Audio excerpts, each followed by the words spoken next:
I would just like to say that I am terrified that even you, someone who's obviously educated, has given up hope completely. Like when you call upon us, you say white folk, you say black people, Jewish people. Why can't we come together? We obviously can come together. We just have to. We just have to find a way to do it.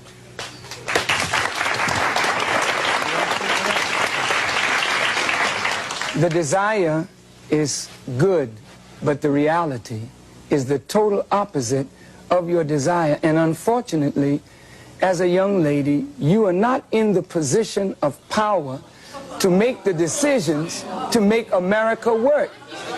May I, you know, as an audience of intelligent people, I would like to just take a moment to say to you that I really don't think you fully understand what has happened to these people that you look at as second class or inferior citizens in this nation.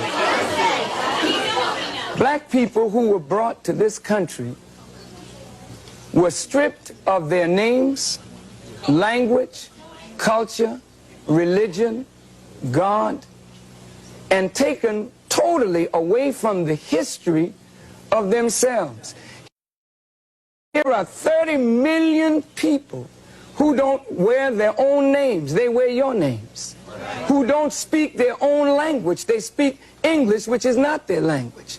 They never were allowed their own cultural expression of Africa.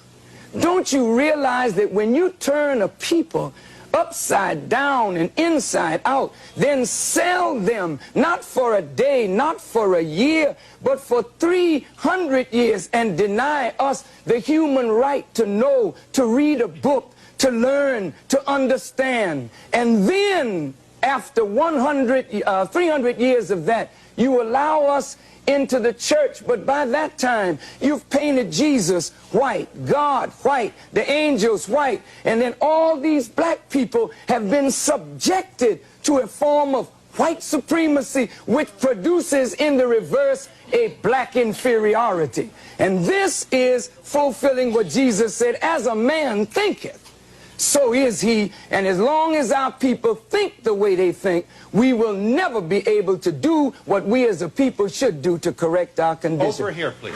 Excuse me, I was brought up in, quote, Bedford-Stuyvesant in my time.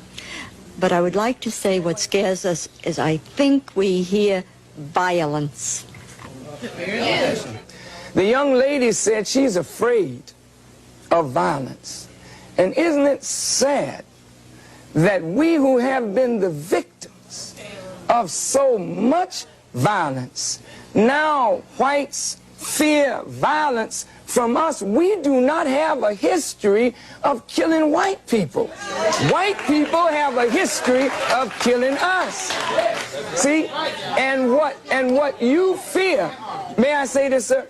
What you fear, and it's a deep guilt thing, that white folks suffer. You are afraid that if we ever come to power, we will do to you and your fathers what you and your people have done to us. And I think you are judging us by the state of your own mind, and that is not necessarily the mind of black people. Okay, I've been listening in this corner right here, and I've heard a whole lot of negative things from the white people here. When you are trying to explain yourself, the white people don't want to hear you explain yourself. They drown you out. They start already trying to drown you out and talk over you. There's a certain amount of white arrogance here, and they don't want to listen to what black people are saying. They don't understand because they don't want to understand. I've heard a woman here say, go back to Africa. Somebody said, we have a black holiday. What does that mean? So what does that mean? He did not say that. He said, if we have a choice, what some of us can go and some of us can stay. Remember, but there's no understanding in here. People are just trying to talk. To those arrogant persons, you know, when you tell us, go back, please remember where you came from. And when you want to relegate somebody to a specific place, just remember what your origin is in this world. Please, I'm not trying to be disrespectful, but I want you to understand that you, wherever you are on the earth, you're not a native anywhere. You came there and took it from the native people who are there. So please don't talk about going back, because if others talk to you about that, where would you go? I agree with you. Someone said we don't agree with you. I agree with you that we live in a racist society. But just as I'm racist, some of you are being racist in the fact that you're calling me a white folk. I realize that things that I have, things that I have, I realize most of them I may have gotten because I'm white, and I am privileged because I'm white. But I do feel guilty. There are feelings of guilt from being white, and I realize that. But you're building walls. We build walls this high. We're separated right now. The white people are on this side, and the black people are on that side. No, I mean, I feel that you are prejudiced towards white people. Yeah, it becomes apparent more and more as we listen to each other and try to talk to each other that we don't perceive reality the same. And as we're talking about either reconciling differences or separating, it becomes clear that if two people are looking at the same thing and perceiving it so differently, then the two people are operating under a different stimulus. And so when the young lady says, I am prejudiced, to be prejudiced means to judge before the fact.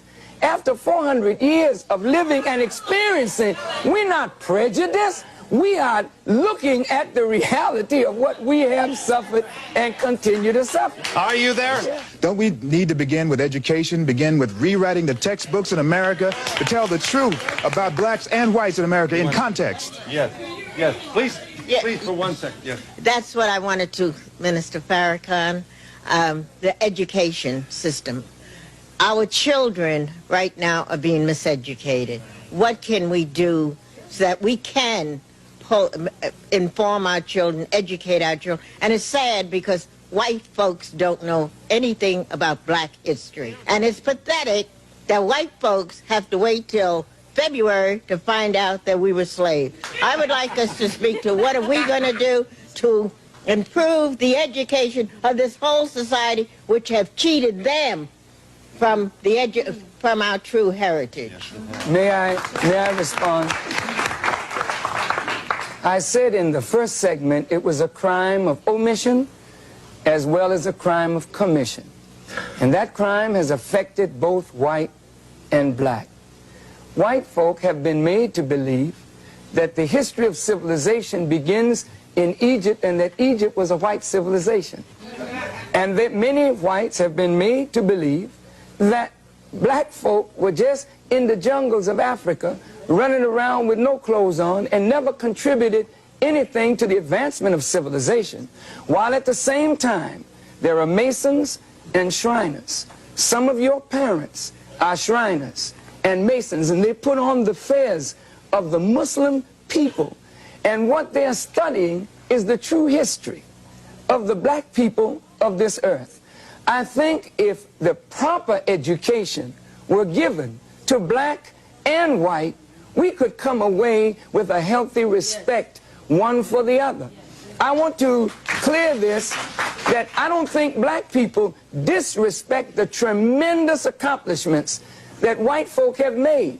But if white folk do not know what black people have contributed to the advancement of civilization, it leads to a disrespect of a whole segment of the population. And this is why today I will say that black children, as much as we need education, we don't want to go to these schools because the food that we are being fed is not proper. But any one of us can go into the schools where there's no discipline, where there's madness in the corridors, and we can speak to our youth and get their attention in a matter of moments, because we are teaching them that which their souls yearn for, that is a proper knowledge of self. And if they won't give it to us, we have the responsibility to give it to ourselves.